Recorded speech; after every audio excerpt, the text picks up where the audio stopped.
You struggle in vain, dancer! You're not long for this world!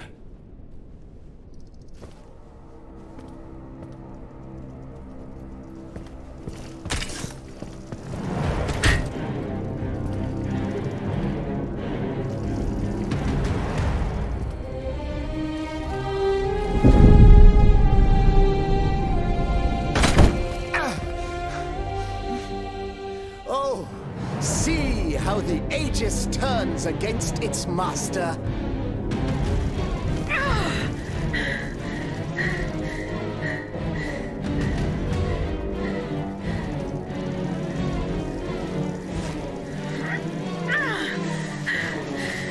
You are not my master, tyrant!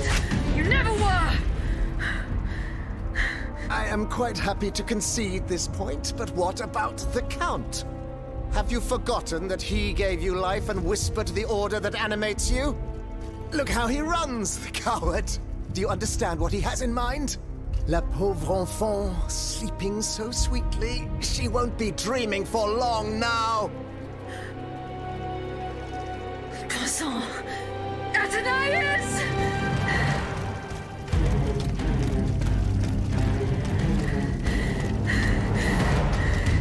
Don't move!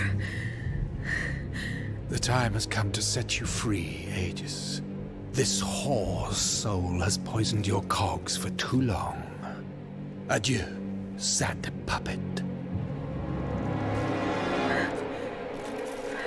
No! Bonté divine, I don't want to die.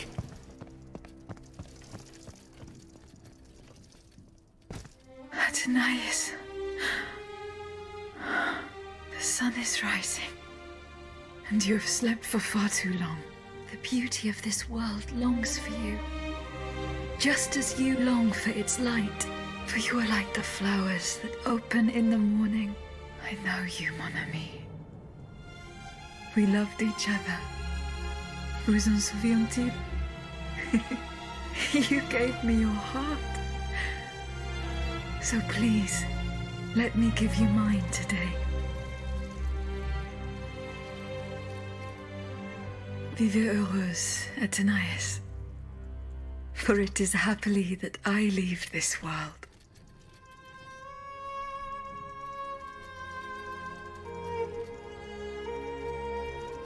This way, monsieur.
Monsieur, we have the king.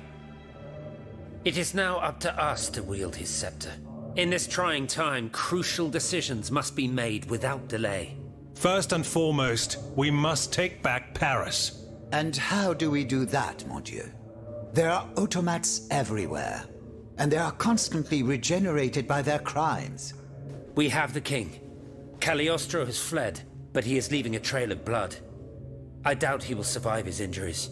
As a result, the automats are left to their own devices, with no one to give them orders and no reinforcements.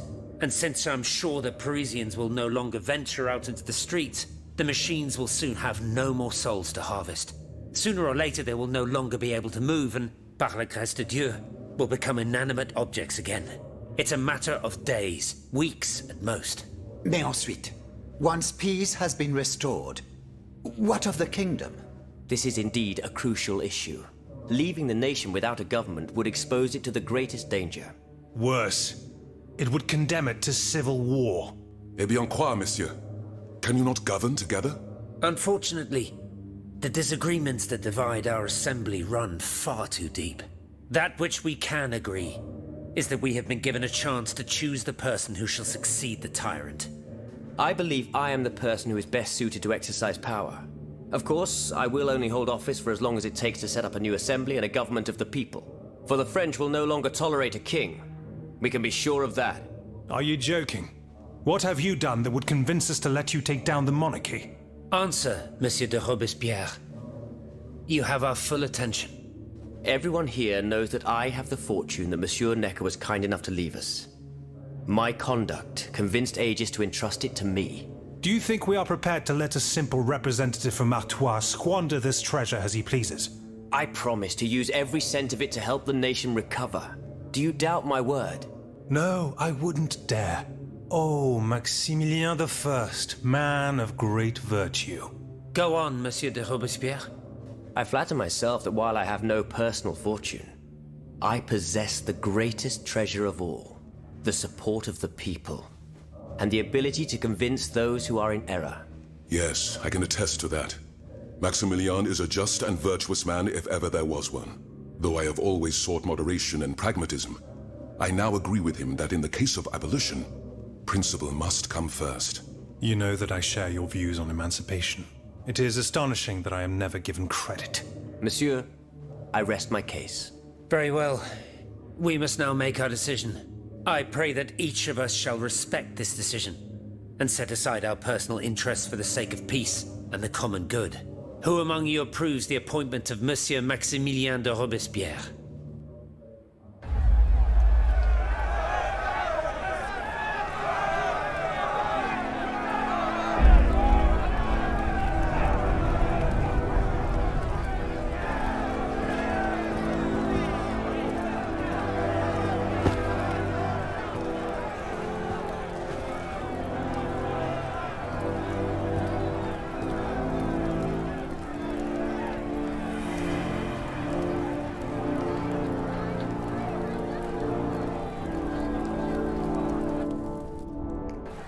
The National Convention welcomes Citoyen Robespierre, Consul of the Republic. Citoyen Louis de Bourbon, former King of France, in the name of the French people, in light of the innumerable crimes of which you have been found guilty, the members of the National Convention, meeting as an extraordinary court, have voted to sentence you to death. The sentence will be carried out on the hour. Now that justice has been done, the nation is ready to hear your last words.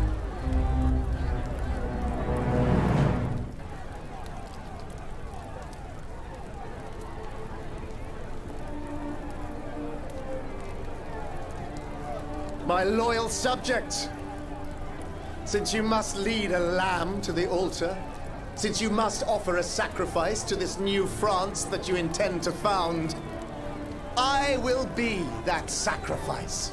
How dreadful this world is, where beauty is doomed to fade and flesh decays. I found no consolation in this world. I vainly thought I was giving our souls the gift of immortality beyond our mortal bodies. The Grim Reaper was my sworn enemy. Influenced by the most awful of men, I believed that the genius of machinery could overcome death itself.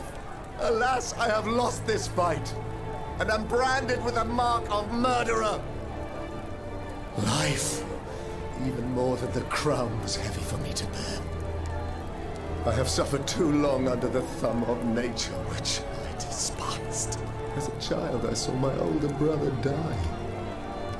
I lost my father in the prime of his life, and then my mother, who was even younger. My beloved daughter did not live a year. As for my son, the first of my heirs, I unknowingly gave him to drink from a poisoned cup. I mourn the death of these poor souls daily. My death will not unite us, of this I am certain. For I, in my misery, have lost the support of my faith. So, executioner, Lay me down on this board, Vatu. I will sleep now. Sleep at last. And not to dream.